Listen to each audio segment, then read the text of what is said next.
जय हिंद साथियों, कैसे हैं आप सभी। आशा करते हैं साथियों आप सभी अच्छे होंगे और आपकी पढ़ाई भी एकदम अच्छे तरीके से चल रही होगी और साथ ही साथ आपका फिजिकल भी एकदम बेहतरीन ढंग से चल रहा होगा। ऐसी हमारी पूरी आशा है आप सभी से। साथियों आज का जो टॉपिक होने वाला है वो झारखंड पुलिस कांस्टेबल 2024 में जो हिंदी का पेपर नंबर 2 पूछा जाता है साथियों, उसी का प्रैक्टिस सेट नंबर 68 है। इसके पहले आप लोगों के लिए 67 प्रैक्टिस सेट ऑलरेडी प्रोवाइड करवाई जा चुकी है, तो आप लोग जाकर वीडियो देख सकते हैं और अपनी तैयारी का अंदाजा भी लगा सकते हैं। तो चलिए वीडियो को स्टार्ट करते हैं साथियों बिना देर किए हुए। पहला प्रश्न है, भूडोल का अर्थ क्या है। भीतर है, सुमेरन है, जलजला है या फिर देवांगना है। तो क्या है भूडोल का अर्थ साथियों, जलजला है। ठीक है, जलजला आपका बिल्कुल राइट आंसर हो जाएगा। निर्देश दिए गए निम्नलिखित गद्यांश के आधार पर प्रश्नों के उत्तर देना है साथियों। अब आपको गद्यांश पढ़ना है, उसके बाद पूछे गए प्रश्नों का उत्तर देना है। तो चलिए गद्यांश को ध्यानपूर्वक पढ़ते हैं और उसके बाद पूछे गए प्रश्नों का उत्तर देने का प्रयास करेंगे साथियों। पूंजीवाद समाज में लेखक, पुस्तक और पाठक के बीच बाजार आ गया है। इस बाजार के कारण लेखक का पाठक से सीधा संबंध नहीं रह पाता। इसलिए मार्क्स ने कहा है कि पूंजीवादी समाज में कला, साहित्य या लेखक के लिए एलियनेशन की समस्या सबसे बड़ी है। पुराने समाज में कला व कलाकार अपने समाज से पूरी तरह जुड़े थे। कला की रचना और सुरक्षा दोनों का दायित्व समाज का था।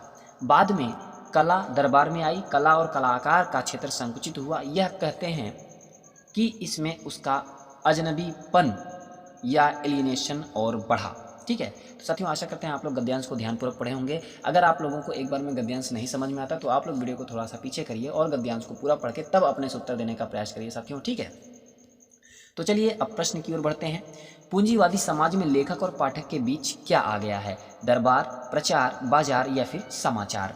क्या आ गया है साथियों, बाजार आ गया है। ठीक है, पूंजीवादी समाज में लेखक और पाठक के बीच क्या आ गया है, बाजार आ गया है। अगला प्रश्न है, पुराने समाज में कला की सुरक्षा का दायित्व किसका था। कलाकार का, बाजार का, शासक का या फिर समाज का। तो किसका दायित्व था साथियों, समाज का दायित्व था। ठीक है, अगला प्रश्न है, कला क्षेत्र का संकुचन का क्या आशय है। कला का दायरा बढ़ना, कला का दायरा सीमित होना, कला का उन्नयन, कला का लोकप्रिय होना। तो कला क्षेत्र का संकुचन का आशय है, क्या है साथियों, तो कला का दायरा सीमित होना। ठीक है, अगला प्रश्न है साथियों जो कि गद्यांश से 4 ही क्वेश्चन पूछे गए थे। अब ये अलग क्वेश्चन है, गारो किस राज्य में बोली जाती है साथियों। मणिपुर में, त्रिपुरा, सिक्किम या फिर मेघालय। तो किस राज्य में बोली जाती है साथियों, मेघालय राज्य में बोली जाती है।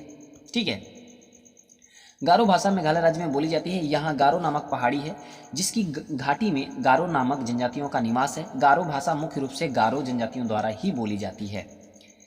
अगला प्रश्न है, हिंदी न फारसी लाल जी की डेड डेडेस का चयन कर इस लोकोक्ति को सही विकल्प से पूरा करें। आलसी, हुलासी, बनारसी या फिर मसालची। तो क्या होगा साथियों, हिंदी न फारसी लाल जी की बनारसी। ठीक है, तो बनारसी भरा जाएगा। अब साथियों आपके मन में डाउट होगा कि इसका अर्थ क्या होगा। साथियों अर्थ यह होगा कि गुणहीन होकर भी गुणी होने का दम्भ करना। ठीक है, बरस पड़ना मुहावरे का सही अर्थ है अत्यधिक क्रोधित होना, वर्षा का होना, प्रेम करना, सम्मान देना। तो अत्यधिक क्रोधित होना होता है, बरस पड़ना माने अत्यधिक क्रोधित होना होता है। जब से आंख लगी तब से न आंख लगी, इसमें कौन से अलंकार का प्रयोग हुआ है साथियों। संदेह अलंकार है, अतिशयोक्ति अलंकार है, अन्योक्ति अलंकार है या फिर विरोधाभास अलंकार है।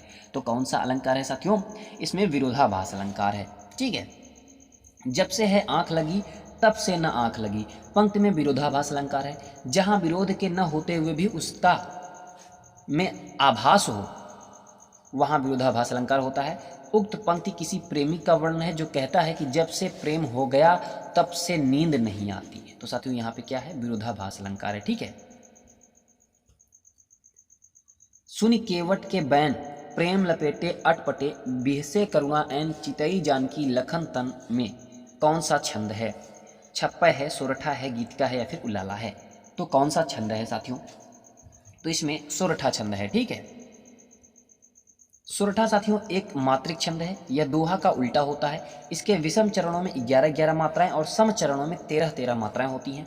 विषम चरणों के अंत में एक गुरु और लघु मात्रा होती है, जैसे सुन केवट के बैन प्रेम लपेटे अटपटे, बिहले करुणायन चितई जानकी लखन तन। ठीक है, विभाव किसे कहते हैं, अस्थाई भाव के उद्बोधक कारक जिसमें रस उत्पन्न हो, जिसको रस उत्पन्न हो, उपरोक्त में से कोई नहीं। तो विभाव किसे कहते हैं साथियों, तो अस्थाई भाव के उद्बोधक को हम क्या कहते हैं, विभाव कहते हैं। अस्थाई भाव के उद्बोधक कारक को विभाव कहते हैं। विभाव के 2 भेद होते हैं साथियों, एक आलंबन विभाव होता है, एक होता है उद्दीपन विभाव। निम्नलिखित में से शुद्ध वाक्य का चयन कीजिए। सीधी लकीर खींचना बहुत कठिन है, जंक फूड से मोटापा बढ़ती है, हरा पेड़ ऑक्सीजन देते हैं, मेरे घर में तुम्हारी स्वागत है। तो शुद्ध वाक्य का चयन करना है साथियों। तो सीधी लकीर खींचना बहुत कठिन है, यह आपका शुद्ध वाक्य होगा। बाकी विकल्पों के जो शुद्ध रूप होंगे वो इस प्रकार हैं साथियों।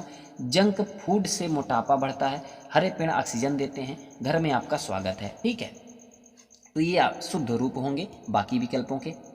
निम्न में से सर्वनाम शब्द कौन सा है? रोग, कौन, नींद, सफाई। तो सर्वनाम शब्द कौन सा है साथियों? तो कौन जो है वो आपका सर्वनाम होगा। ठीक है, निम्नलिखित प्रश्न में 4 विकल्पों में से उस विकल्प का चयन करें जो सही वाक्य भेद का विकल्प हो। उसके मौन से प्रमाणित होता है कि वह अपराधी है। अब आपको बताना है कि मिश्र वाक्य है, सरल वाक्य है, प्रश्नवाचक वाक्य है या फिर विधानवाचक वाक्य है। तो कैसा वाक्य है साथियों? मिश्र वाक्य है। ठीक है, की योजक चिन्ह से आपको पता हो जाना चाहिए कि यह मिश्र वाक्य का उदाहरण हो जाएगा। मैं श्री रामचंद्र जी के चरण कमल की वंदना करती हूँ। रेखांकित शब्द किस समास का उदाहरण है? चरण कमल में आपको बताना है कि कौन सा समास है। कर्मधारय है, द्विगु है, द्वंद्व है या फिर अव्ययी भाव समास है। तो कौन सा समास है साथियों? कर्मधारय समास है। ठीक है, मैं श्री रामचंद्र जी के चरण कमल की वंदना करती हूँ। वाक्य में रेखांकित शब्द जो चरण कमल है उसमें कर्मधारय समास है। इस समास में समस्त पद का उत्तर पद प्रधान होता है तथा पूर्व पद व उत्तर पद में उपमान उपमेय अथवा विशेषण विशेष्य का संबंध होता है। जैसे कनक लता, कनकशीलता, चंद्रमुख, चंद्र के समान मुख, क्रोधाग्नि, क्रोध रूपी अग्नि। ठीक है साथियों, क धन अपि की संधि होगी, कपि होगी, कपि होगी, कर्पि होगी या फिर कुअपि होगी। तो क्या होगा? क धन अपि बराबर हो जाएगा कुअपि। ठीक है, तो कुअपि जो है आपका बिल्कुल राइट आंसर हो जाएगा। यदि साथियों विसर्ग से पहले और बाद में अ हो तो पहले अ और विसर्ग के स्थान पर ओ हो जाता है, जिससे अ प्लस अ बराबर ओ हो जाएगा। ठीक है, तो यहाँ पे कौन सी संधि हो जाएगी साथियों? विसर्ग संधि हो जाएगी। वह धन जो आधिकारिक रूप से राज्य को मिलता हो, वाक्यांश के लिए एक शब्द होगा राजस्व, चुंगी, कर, राजधन। साथियों आप सभी को जो पीडीएफ है वो टेलीग्राम चैनल पे मिल जाएगा, लिंक मैं डिस्क्रिप्शन में डाल दूंगा, वहाँ से आप लोग पीडीएफ को डाउनलोड कर सकते हैं टेलीग्राम के माध्यम से। ठीक है, तो बताइए क्या होगा इसका उत्तर साथियों? वह धन जो आधिकारिक रूप से राज्य को मिलता हो, वाक्यांश के लिए एक शब्द बताना है, राजस्व होगा, चुंगी या फिर कर या फिर राजधन। तो क्या होगा साथियों? राजस्व होता है। ठीक है, दिए गए शब्द युग्म का सही शब्द युग्म ज्ञात कीजिए। इत्र और इतर, सत्य या झूठ होता है, सुगंध या दूसरा होता है, सुगंध या विरक्त होता है, विरक्त या सत्य होता है। तो क्या होता है साथियों? इत्र का अर्थ क्या होता है और इतर का क्या अर्थ होता है, बताइए। तो साथियों एक इत्र का मतलब होता है सुगंध और इतर का मतलब होता है दूसरा। ठीक है, तो ऑप्शन नंबर बी आपका बिल्कुल राइट हो जाएगा, सुगंध दूसरा। ठीक है,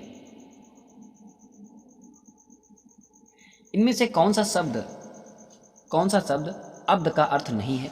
वाटिका, साल, आकाश या फिर बादल। तो कौन सा शब्द का अर्थ नहीं है अब्द साथियों? तो आपका जो राइट आंसर बनेगा वो है वाटिका। ठीक है, वाटिका का अर्थ अब्द नहीं होता है। दिए गए विकल्पों में वाटिका शब्द अब्द शब्द का अर्थ नहीं है, जबकि साल, वर्ष, आकाश, बादल, मेघ आदि अब्द अर्थ हैं। वाटिका का अर्थ बगीचा होता है साथियों। जब वे उठे तो उन्होंने अपने को हल्का अनुभव किया। में रेखांकित का अर्थवाची शब्द निर्दिष्ट कीजिए। कम, घटिया, स्वस्थ या फिर खाली। तो हल्का का आपको अर्थवाची शब्द बताना है, क्या होगा? तो साथियों आपका जो राइट आंसर बनेगा वो है स्वस्थ। ठीक है, अधोलिखित शब्द के विलोम के लिए 4 विकल्प दिए गए हैं, इनमें से उचित विकल्प चुनिए। ठीठ, ढीठ, सज्जन, शरीफ, भला, विनयी। तो ढीठ का आपको बताना है उचित विकल्प, वो भी विलोम। तो ढीठ का विलोम क्या होगा? सज्जन होगा, शरीफ होगा, भला होगा या फिर विनयी होगा। तो साथियों क्या होगा? विनयी होगा। ठीक है, ढीठ का जो विलोम होगा वो विनयी होगा। बहाव शब्द में प्रयुक्त प्रत्यय कौन सा है? बहाव शब्द में प्रयुक्त प्रत्यय कौन सा है? वह, हाव, आओ, आवा। तो साथियों आव। ठीक है, बहाव शब्द में प्रयुक्त जो प्रत्यय है वो आव है। बहाव शब्द में आव प्रत्यय है साथियों। आव प्रत्यय से बनने वाले अन्य शब्द हैं जैसे घुमाओ, बनाओ, चढ़ाओ, पढ़ाओ, खिंचाओ, चुनाव आदि। आवा प्रत्यय से बने शब्द छलावा, डरावा, दिखावा, पछतावा होता है। ठीक है साथियों, बुरे अर्थ में प्रयुक्त होने वाला बद उपसर्ग किस भाषा का है? संस्कृत, अंग्रेजी, उर्दू, फारसी, हिंदी। तो साथियों उर्दू, फारसी। ठीक है, बुरे अर्थ में प्रयुक्त होने वाला जो बद है वो साथियों उर्दू और फारसी भाषा का शब्द है। बद उपसर्ग से बनने वाले कुछ शब्द हैं जैसे बदमाश, बदनाम, बदकिस्मत, बदबू आदि। ठीक है। रेल शब्द क्या है? तत्सम है, तद्भव है, देशज है या फिर विदेशी है? तो कैसा शब्द है रेल? तो साथियों विदेशी शब्द है। ठीक है, रेल जो है विदेशी शब्द है। किसी भी दूसरे देश की भाषा के शब्द जिनका हिंदी भाषा में प्रयोग किया जाता है उन्हें हम विदेशी शब्द कहते हैं। रेल अंग्रेजी भाषा का शब्द है, जैसे रेलगाड़ी, कैची, औरत। तत्सम क्या होता है? जो शब्द संस्कृत भाषा से हिंदी में आए हैं और ज्यों के त्यों प्रयुक्त होते हैं तत्सम शब्द कहलाते हैं, जैसे अश्रु, घृत, आम्र। तद्भव क्या होता है? जो संस्कृत शब्द कुछ रूप परिवर्तन के साथ हिंदी शब्दावली में आ गए हैं उन्हें तद्भव शब्द कहते हैं, जैसे नयन, नेह, हार आदि। देशज क्या होते हैं? देशज शब्द वे शब्द होते हैं जो अपने ही देश में उपजे हों, जैसे लोटा, थरिया, जूता, खिड़की आदि। ठीक है प्यारे दोस्तों, आप सब अवश्य आइए इस वाक्य में कौन सा कारक है? संबंध कारक है, अधिकरण कारक है, संबोधन कारक है या फिर अपादान कारक है? तो कौन सा कारक है साथियों? कारक आपको बताना है। तो साथियों संबोधन कारक हो जाएगा। ठीक है, कारक की जो संख्या होती है वो 8 होती है। 8 कारक आपको याद होना चाहिए। ठीक है। भाववाच्य में किस प्रकार की क्रिया का प्रयोग किया जाता है? संयुक्त क्रिया, सकर्मक, द्विकर्मक या फिर अकर्मक? तो किस प्रकार की क्रिया का प्रयोग किया जाता है भाववाच्य में साथियों? तो अकर्मक क्रिया। ठीक है, अकर्मक क्रिया का प्रयोग किया जाता है। लिंग, वचन और पुरुष के कारण क्रिया के रूप में जो परिवर्तन होता है उसे वाच्य कहा जाता है। वाच्य के 3 भेद होते हैं साथियों, एक कर्तृवाच्य होता है, एक कर्मवाच्य होता है, एक होता है भाववाच्य। ठीक है, तो साथियों ये था 25 प्रश्न।